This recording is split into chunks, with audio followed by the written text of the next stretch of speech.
journalistes congolais, saisissons cette opportunité pour nous adresser à tous les téléspectateurs de la FK TV pour leur adresser ces messages, mais aussi à tous ceux qui sont intéressés au sein de notre pays par les questions environnementales pour leur faire voir notre démarche.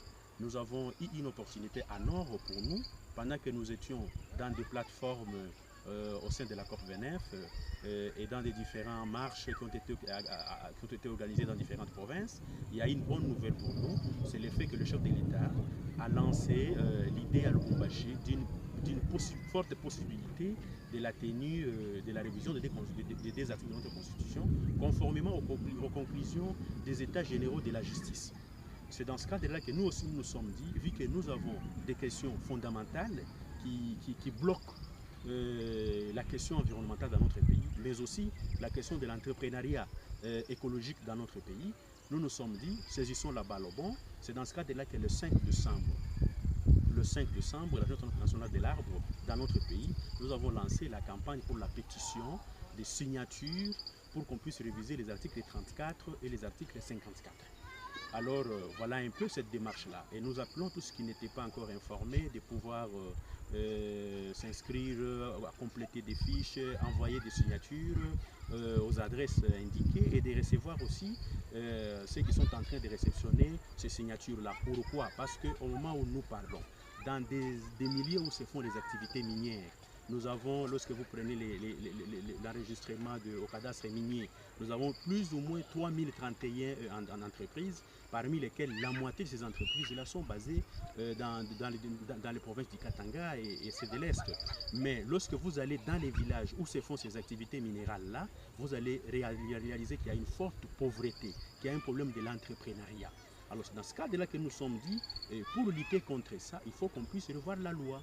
Parce que nous avons que des grands espaces, là où il y a l'avenir de la forêt. Les deux grands espaces-là, il y a le Brésil avec l'Amazonie et il y a aussi la RDC avec le bassin du Congo.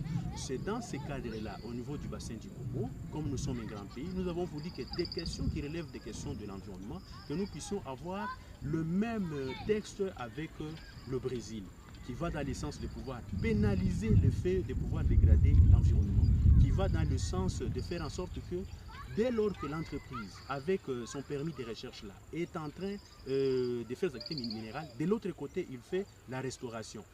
Que la loi mère qui est la Constitution puisse protéger la diversité et même les patrimoines génétiques de la RDC. Parce qu'aujourd'hui, vous allez voir qu'au niveau des Kindu, chacun est en train de chercher les perroquets pour aller les vendre à gauche. Les tortilles sont achetées de la RDC.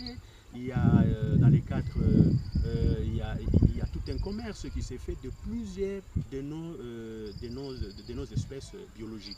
Nous voulons que notre Constitution puisse, d'une manière aussi claire, pénaliser pour faciliter à ce que les magistrats ainsi que les juges puissent être à l'avant-garde de la protection de notre biodiversité, de notre forêt. Alors voilà un peu brièvement ce que nous tenions à dire. C'est pour dire qu'une fois que cela est fait, ça va permettre à ce que nous puissions avoir beaucoup d'emplois. Parce que en France, il y a 2 ans, avec la loi climat et résilience, cette loi frappe plus ou moins 5 millions d'habitants pour qu'on puisse avoir de l'argent qu'on doit mettre dans la résilience. Et ici, chez nous aussi, une seule façon d'avoir de l'argent qui peut aider à pouvoir en ce que nous puissions avoir l'amélioration sociale dans les milieux où se font des activités minières, c'est pouvoir renforcer la Constitution. La Constitution doit le dire aussi clairement comme la Constitution du Brésil. Raison pour laquelle nous avons voulu ces amendements de l'article 34 et de l'article 54.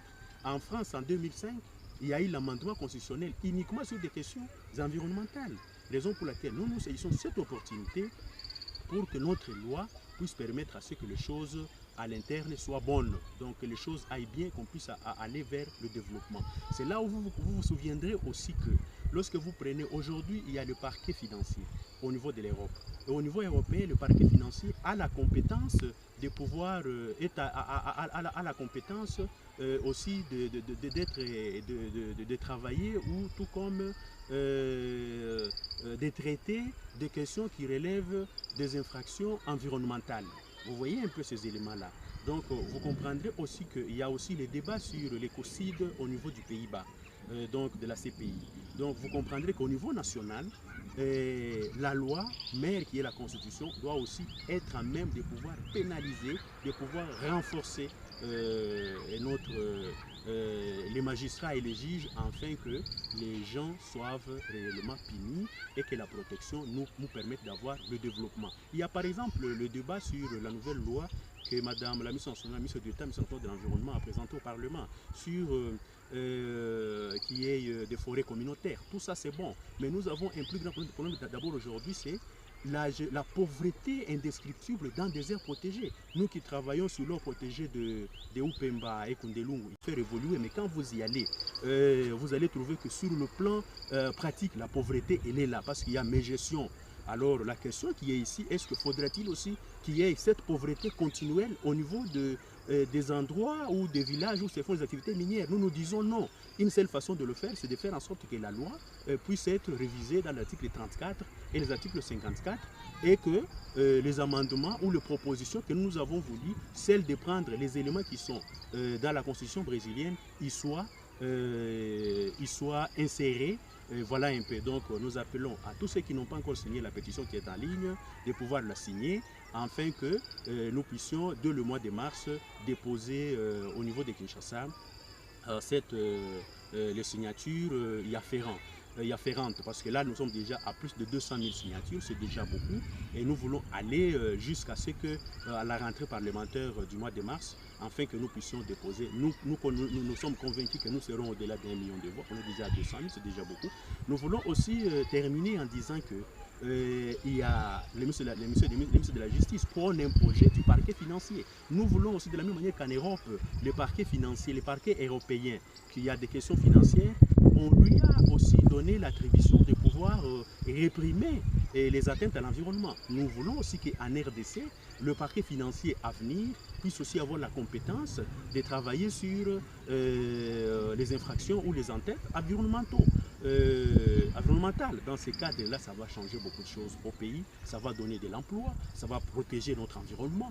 Voilà ce dont nous avons réellement besoin et ce que nous voulons. Et ça va créer beaucoup d'emplois au niveau des entités où se font des activités minières. Voilà un peu brièvement ce qu'on tenait à dire. C'est pour dire que nous avons besoin du soutien. Nous avons un plan que nous voulons que cela soit réellement réalisé. Pour nous, les entrepreneurs écologistes congolais, ce 2025, la RDC, pays solution en résilience climatique, mais aussi champion en entrepreneuriat écologique. Pour que ce projet soit réalisable, que nous avons travaillé en tant qu'entrepreneurs écologistes, il nous faut commencer par la loi mère, la Constitution, afin que nous ayons des moyens à travers le minier, et cela va nous permettre d'aller de l'avant. Parce qu'au moment où nous parlons dans plusieurs villages de des activités minières, vous allez trouver qu'il y a l'effondrement des colonies d'abeilles. Les abeilles sont en train de mourir, alors que l'abeille, c'est les pollinisateurs. Donc les gens sont en train maintenant de mourir de faim dans des villages où se font les activités minières. Il faut que notre loi puisse protéger même l'abeille et puisse pénaliser cette question-là. Et cela va donner de l'emploi à l'État.